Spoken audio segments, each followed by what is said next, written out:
ಬೇಕಾದ್ರೆ ನನ್ನ ಕಡೆ ಈಗ ಸದ್ಯ ಬುಕ್ ಐತಿ, ನನ್ನ ಕಡೆ ಸುಳ್ಳಿ ಮಗನ ಅಂತ ಐತಿ. ಮುಂದೆ ಇತಿಹಾಸನೂ ಐತೆ, ಚರಿತ್ರೆ ಐತಿ. ಹಂಗೆಲ್ಲ ಬೇಡ, ಚಂದಾಗೈತಿ ಭಜನಿ. ಇಲ್ಲೇ ಮತ್ತು ಒಂದು ನಿನ್ನ ಮ್ಯಾಗ ಮಂದೇಶ ಮ್ಯಾಗ ಬಹಳ ಅಭಿಮಾನ ಐತಿ ಅಂತ ಹೇಳಕತ್ತಿ. ಏನ ಆ ಅಭಿಮಾನ ನೀ ಇಲ್ಲಿ ತಗೊಂಡು ಹೋಗ್ಬೇಕ.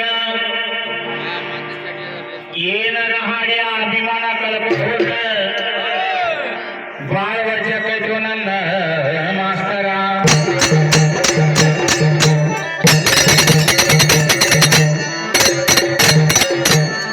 ಮತ್ತೇನಂತಿ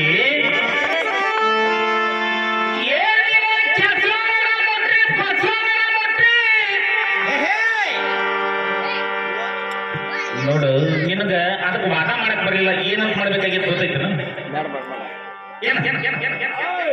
ಅದ ಕೆಚ್ಚಲಾದ ಬಚ್ಚಲಿಂದನ ಬಂದೇವ ಹೋಮಗನ ಅನ್ಬೇಕಾಗಿತ್ತು. ಹಂಗ ಇತ್ತದ ಅದಕ್ಕೆ ಸಕ್ಕ ವಾದ ಮಾಡ್ಬೇಕಂದ್ರ ನೀ ಹಂಗಲ್ಲ. ನಿನ ಕೆಚ್ಚಲ ಬಚ್ಚಲ ಅಂದ್ರೆ ನಿನಗೇನ ಹೊಟ್ಟ ಹುರ್ಕಟ್ಟಿ ತಿನ್ನುತ್ತ.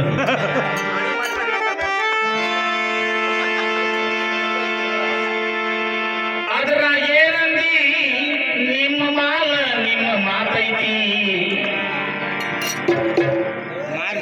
ಹಂಗಾರ ಮಾಡ್ಕೋರಿ ಅಂತ ಅಲ್ಲ ಕತಿ ಹೇಳಿದ ನಿಮ್ಮ ಮನಿ ಮಾಲಿ ಹೇಳಿದ ನೀನು ಸೀದಾ ಬಂದ್ಬಿಟ್ಟು ಹಿಂಗ. ಅಲ್ಲಲ್ಲ ಹಂಗಲ್ಲ, ನಮ್ಮ ಮಾಲ ನಾವು ಮಾಡ್ಕೋಬೇಕಾಕತಿ. ಮತ್ತೊಬ್ಬರ ಮಾಲಿಗೆ ಹೋದ್ರೆ ಮಾಲಿ ತಗೊಂಡ್ಬರ್ತಾರ. ಸೇವಂತಿಗೂ ಅಲ್ಲ, ವಿಕೆ ಶಿಫ್ರ ಎದುರು ತಗೊಂಡ್ಬರ್ತಾರ.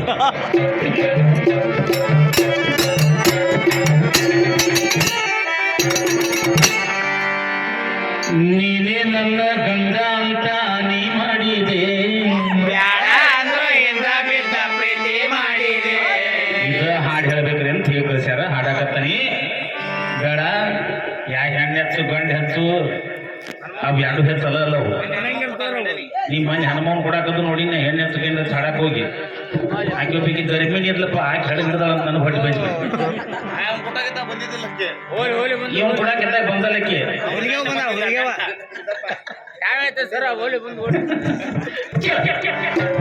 ಇಲ್ಲೇ ತಿಳುವಳಿಕೆ ಒಂದು ಹಾಡೈತಿ. ಹಾಡ್ರಿ, ಹಾಡಿ ನೋಡಿ. ನೀವಂತೂ ಮಾಸ್ತರ ನಾರಾಯಣ ಮಾಸ್ತರ ಆಗರ ಅಂದ್ಬಿಡವ.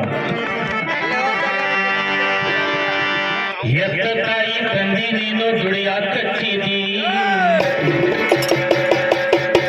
ಈ ವಯಸ್ಸಕ್ಕೆ ಬಂದ ಮ್ಯಾಲ ಅವರಿಗೆ ಕಷ್ಟ ಕೊಟ್ಟಿದಿ. ನಿಮ್ಮ ಅಜ್ಜ ಮುತ್ಯ ರಾಸ್ತಿ ಒಳಗ ಜೀವನ ನಡೆಸಿದಿ.